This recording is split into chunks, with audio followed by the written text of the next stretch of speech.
Welcome to TEFAF Maastricht 2020. It's now Tuesday morning during the fair and the fair is well on its way. And I thought of giving you a little update of how things are going here and showing you a couple of other items in my booth. Let me start with the flower arrangements in the main entrance hall for those of you who cannot join us. They are absolutely stunning this year. Three-dimensional, colorful flowers that are absolutely beautiful. They're placed in 3 slits in the wall. The slits must be, I don't know, 7-8 meters high, talking about 20-25 feet high. And as you can see behind me, a very profuse and colorful three-dimensional arrangement of flowers, which is continued throughout the fair. We see a lot of flowers hanging from ceilings, like above the information desk here behind me, and on other places on the fair also. Alright, let's walk over the fair a bit and let me take you through our booth. So when you come from the main entrance hall, right onto the floor, turn right.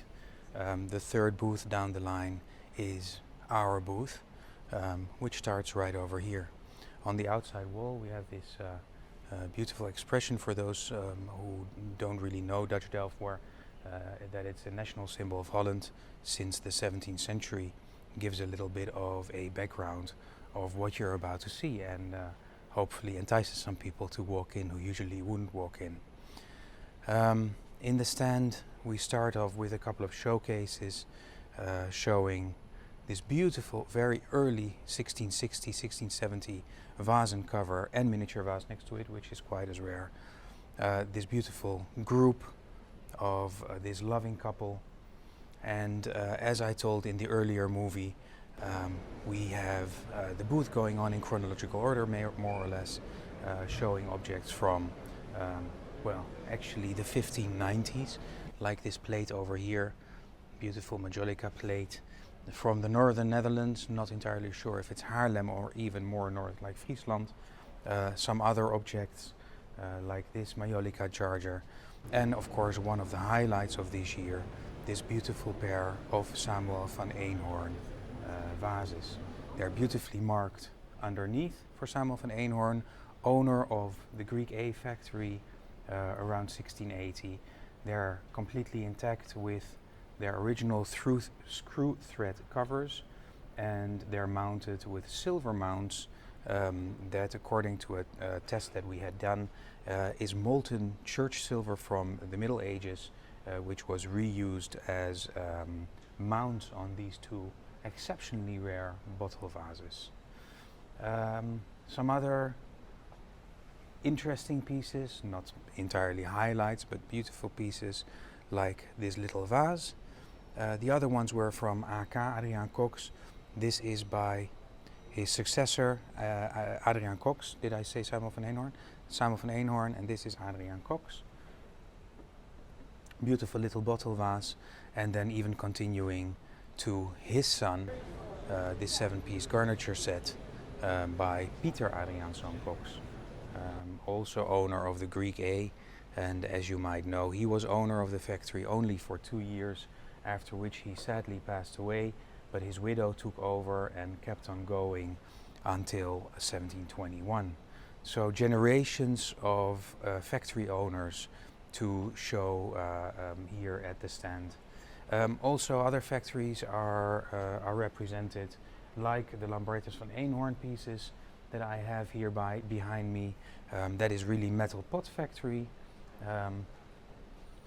Let me show you these beautiful little salts, square salts. Of course, salt was as expensive as gold, or more or less expensive as gold. And here you have the LVE mark for Lambertus van Eenhoorn, owner of the metal pot factory, 1691, 1721, so a period of 30 years. Going back to the other factory, the Greek A factory, we of course have the gorgeous wine cooler in our stand, which should come up in view right now. The wine cooler, although it's not marked, definitely made at the Greek A factory under patronage of Adriaan Cox. Around 1690 we have found multiple other objects from what looks like the same dinner service and marked AK, so complete history and research is available to show you that these objects, that this object is actually AK. And apart from that, it's the largest size wine cooler that we know.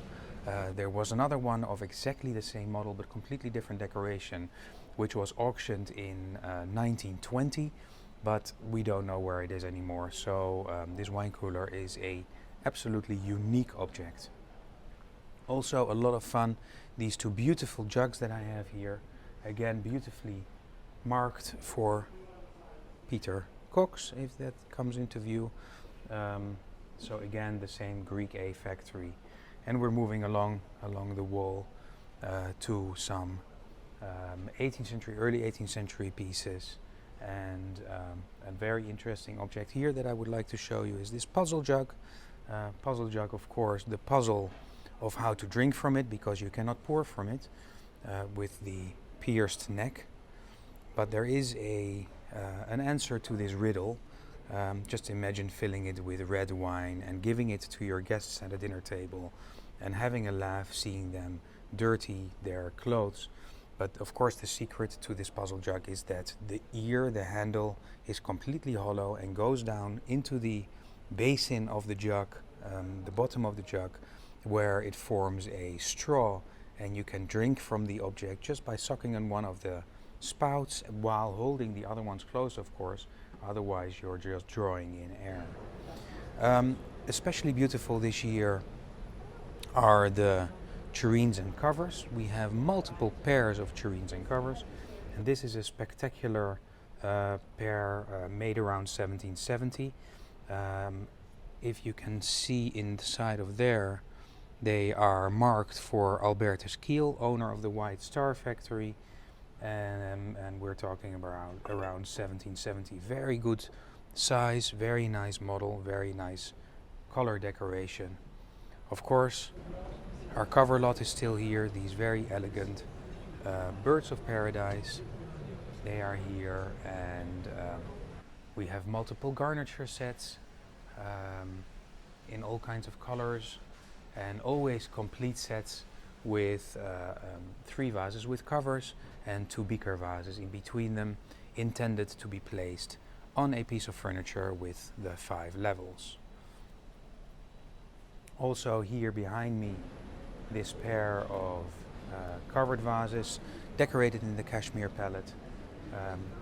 Very pretty, very early 18th century, around 1710, and a very elegant and decorative pair, which is very hard to find a equal to.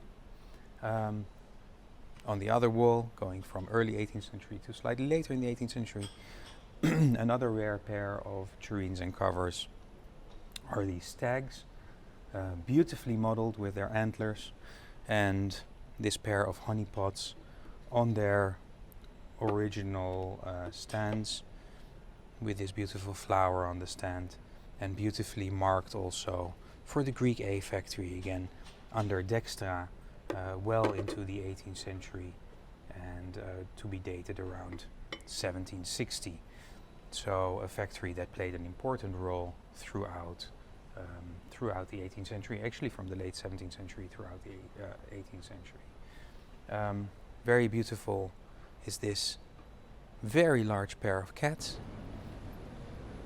totally decorated in manganese except for their eyes in green, and standing on this blue base, and beautifully marked upside down now, but for the Lampetkan factory towards the very end of the 18th century, around 1780, 1790. What really becomes a pair of art objects also on these beautiful stands that we have nowadays are these plates with flower vases, and to have a pair this elegant and this beautiful is quite special. And that already brings us to the end of the stand tour. Let me show you just one other garniture that was produced around 1810, and of course slightly late for what we usually do, because it usually ends around 1800, but the colors of this garniture set and the fact that it's still complete is also very special. Let me quickly show you the inside of our interior room which I've shown before, but then I will end this tour if the lighting works with me here. This set of whaling plates, and you can see the details of the plates are like 12 little paintings showing all stages of whaling from the moment the fleet sails out until they find the polar bear, kill the polar bear, find the whale, catch the whale, bring it back home, and boil the fattiness of the whale.